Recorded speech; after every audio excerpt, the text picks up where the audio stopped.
ఇంకొంచెం క్లోజ్ గా అంజిత ఇంకొంచెం క్లోజ్ గా మీరు గచ్చి పక్కన రండి.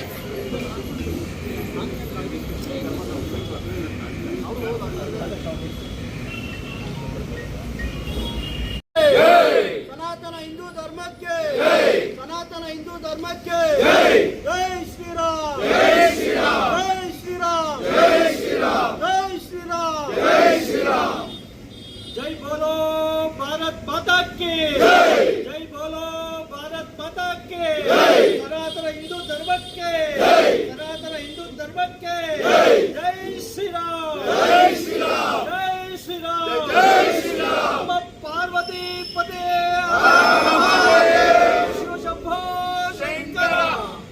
ಶಿಡ್ಲಘಟ್ಟ ಹಿಂದೂ ಬಾಂಧವರೇ, ಮುಂದಿನ ತಿಂಗಳು 7ನೇ ತಾರೀಕು ಭಾನುವಾರ ಎಂದಿನಂತೆ ಪ್ರತಿ ವರ್ಷದಂತೆ ಶ್ರೀರಾಮ ಶೋಭಾಯಾತ್ರೆಯನ್ನು ಶ್ರೀರಾಮ ಶೋಭಾಯಾತ್ರೆ ಆಚರಣಾ ಟ್ರಸ್ಟ್ ವತಿಯಿಂದ ಹಮ್ಮಿಕೊಂಡಿದ್ದು, ಈ ಯಾತ್ರೆಗೆ ಸಮಸ್ತ ಹಿಂದೂ ಬಂಧುಗಳು ಜಾತ್ಯತೀತವಾಗಿ ಪಕ್ಷಾತೀತವಾಗಿ ಈ ಕಾರ್ಯಕ್ರಮಕ್ಕೆ ಎಲ್ಲೂ ಬಂದು ರಾಮರ ಕೃಪೆಗೆ ಪಾತ್ರರಾಗಬೇಕು. ಈ ಶೋಭಾಯಾತ್ರೆ ಹೇಗೆ ನಾವು ಪ್ರತಿ ವರ್ಷ ಮಾಡ್ಕೊಂಡು ಬರ್ತಾ ಇರ್ತೀರಿ ಅಂದರೆ ಮೂಲ ಉದ್ದೇಶ ಒಂದೇ ಆಗಿರುತ್ತೆ. ಈ ಶೋಭಾಯಾತ್ರೆ ಮಾಡೋ ಉದ್ದೇಶ ನಾವೆಲ್ಲ ಹಿಂದೂಗಳು ಒಂದಾಗಬೇಕು, ಜಾತಿನ ಮತ್ತು ಪಕ್ಷನ ಎಲ್ಲ ಮನೆಯಲ್ಲಿಟ್ಟು ನಾವೆಲ್ಲ ಹಿಂದೂಗಳು ಒಂದಾಗಿ ಈ ಕಾರ್ಯಕ್ರಮಕ್ಕೆ ಬಂದು ನಮ್ಮ ಸನಾತನ ಧರ್ಮದ ಶಕ್ತಿಯನ್ನು ಅನಾವರಣಗೊಳಿಸಬೇಕಾಗಿ ನಮ್ಮ ಸಮಸ್ತ ಹಿಂದೂ ಬಂಧುಗಳಿಗೆ ಈ ಮುಖಾಂತರ ಕರೆ ಕೊಡ್ತಾ ಇದ್ದೀರಿ.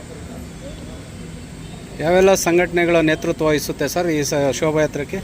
ಈ ಶೋಭಾಯಾತ್ರೆಗೆ ಕನ್ನಡ ಪರ ಸಂಘಟನೆಗಳು, ರೈತ ಪರ ಸಂಘಟನೆಗಳು ಹಾಗೂ ಇರುವಂತಹ ಎಲ್ಲ ಸಂಘಟನೆಗಳು ಯಾವ್ಯಾವಿದೆ ಎಲ್ಲ ಸಂಘಟನೆಗಳು ನಮಗೆ ಬೆಂಬಲ ಘೋಷಿಸಿದೆ. ಎಲ್ಲರೂ 7ನೇ ತಾರೀಕು ಎಲ್ಲ ಬಂದು ಆ ಕಾರ್ಯಕ್ರಮವನ್ನು ಯಶಸ್ವಿ ಮಾಡ್ತೀರಿ ಅಂತ ಹೇಳಿದ್ದಾರೆ. ಅದೇ ನಿಟ್ಟಿನಲ್ಲಿ ಅವತ್ತೊಂದಿನ ನಮ್ಮ ಹಿಂದೂ ಬಂಧುಗಳೆಲ್ಲ ತಮ್ಮ ತಮ್ಮ ವಹಿವಾಟನ್ನು ಎಲ್ಲ ಸ್ವಲ್ಪ ಬದಿಗಿಟ್ಟು ಅವತ್ತೊಂದಿನ ಯಾತ್ರೆಯಲ್ಲಿ ಪಾಲ್ಗೊಳ್ಬೇಕು ಅಂತ ವಿನಂತಿ ಮಾಡ್ಕೊತಾ ಇದ್ದೀರಿ.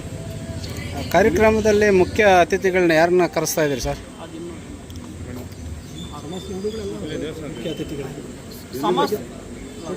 ಸಮಸ್ತ ಹಿಂದೂಗಳು ಎಲ್ಲ ನಮಗೆ ಮುಖ್ಯ ಅತಿಥಿಗಳೇ. ಆ ಕಾರ್ಯಕ್ರಮಕ್ಕೆ ಯಾರು ಮುಖ್ಯ ಅತಿಥಿಗಳು ಅಂತ ಏನೂ ಇಲ್ಲ, ಎಲ್ಲರೂ ಮುಖ್ಯ ಅತಿಥಿಗಳೇ. ನಮಗೆ ಎಲ್ಲಿಂದ ಎಲ್ಲಿ ಆಯೋಜನೆ ಮಾಡಿದ್ದೀರಾ? ಪ್ರತಿ ವರ್ಷ ಆದಂತೆ ಹನುಮಂತಪುರದಿಂದ ಶಿಡ್ಲಘಟ್ಟದ ಬಸ್ ಸ್ಟ್ಯಾಂಡ್ವರೆಗೂ ಮೆರವಣಿಗೆ ಇರುತ್ತೆ. ನಂತರ ಶ್ರೀ ವೆಂಕಟೇಶ್ವರ ಚಿತ್ರಮಂದಿರದ ಮುಂದೆ ವೇದಿಕೆಯ ಕಾರ್ಯಕ್ರಮ ಇರುತ್ತೆ. ಎಷ್ಟು ಜನ ಸೇರ್ಬೋದು? ಸುಮಾರು ಒಂದು 10,000 ಒಳಗೆ ಸೇರ್ಬೋದು. ಯಾಕಂದರೆ ನಮ್ಮ ಹಿಂದೂಗಳು 10,000 ಎಷ್ಟು ಸೇರಿದ್ರು ನಮ್ಗೆ ಒಳ್ಳೆಯದೇ. ಯಾಕಂದರೆ ಇಂಥ ಕಾರ್ಯಕ್ರಮಗಳಾಗ್ತಾ ಇರಬೇಕು ನಮ್ಮ ಹಿಂದೂ ಸಮಾಜದಲ್ಲಿ. ನಮ್ಮ ಹಿಂದೂ ಸಮಾಜನ ಗಟ್ಟಿ ಮಾಡಬೇಕು ನಾವೆಲ್ಲ. ಆ ನಿಟ್ಟಿನಲ್ಲಿ ಕಾರ್ಯಕ್ರಮ ಮಾಡ್ತಾ ಇದ್ದೀರಿ. ಎಲ್ಲ ಸಮಸ್ತ ಹಿಂದೂ ಬಂಧುಗಳು ಈ ಕಾರ್ಯಕ್ರಮ ಕೈ ಜೋಡಿಸಬೇಕಾಗಿ ಮತ್ತೊಮ್ಮೆ ವಿನಂತಿಸ್ಕೊತಾ ಇದ್ದೀವಿ. ಹಿಂದೂ ಪರ ಸಂಘಟನೆಗೆಲ್ಲ ಸಪೋರ್ಟ್ ಮಾಡ್ತಾ ಇದ್ದಾರೆ. ಪ್ರತಿಯೊಬ್ಬರು ಎಲ್ಲ ಮಾಡ್ತಾರೆ, ಎಲ್ಲರೂ ಮಾಡಬೇಕು. ಎಲ್ಲ ಎಲ್ಲರೂ ತಾಲೂಕು ಅಧ್ಯಕ್ಷರು ಎಲ್ಲರೂ ಎಲ್ಲ ಹಿಂದೂ ಪರ ಹಿಂದೂ ಕಾರ್ಯಕ್ರಮಗಳು ಹಿಂದೂ ಸಂಘಟನೆಗಳು ಎಲ್ಲರೂ ಸಪೋರ್ಟ್ ಮಾಡೇ ಮಾಡ್ತಾರೆ. ಹಿಂದೂ ಕಾರ್ಯಕ್ರಮ ತಾನೇ ನಡೀತಾ ಇರೋದು, ಅದರಲ್ಲಿ ಏನು ಕೇಳ್ತೀರಾ? ಏನಿಲ್ಲ ಎಲ್ಲ ಅವ್ರವ್ರ ಕೆಲಸಗಳಿರೋದ್ರಿಂದ ಒತ್ತಡದಿಂದ ಕೆಲವರು ಬಂದಿಲ್ಲ ಅಷ್ಟೇ. ಶ್ರೀರಾಮ ಶೋಭಾಯಾತ್ರೆ ನಮಗೆಲ್ಲ ತುಂಬ ಸಂತೋಷ ಕೊಡುತ್ತೆ. ಏಕೆಂದರೆ ರಾಮದೇವರು ನಮಗೆಲ್ಲ ಮೂಲ ದೇವರು. ರಾಮರ ಥರ ಇರಬೇಕು ಎಲ್ಲರೂ ಅನ್ನೋದೇ ಒಂದು ಉದ್ದೇಶ. ಅದಕ್ಕೆ ನಾವೆಲ್ಲ ಮಹಿಳೆಯರು ಸೇರಿ ಎಲ್ಲ ಸಂಘಟನೆಗಳು ಸೇರಿ ರಾಮನ ಶೋಭಾಯಾತ್ರೆಯನ್ನು ಯಶಸ್ವಿಯಾಗಿ ನಡೆಸ್ತೀವಿ. ನೀವು ಸಹ ಎಲ್ಲರೂ ಹಿಂದೂಗಳು ಬಂದು ಸಹಕಾರ ಕೊಡಬೇಕೆಂದು ಈ ಮೂಲಕ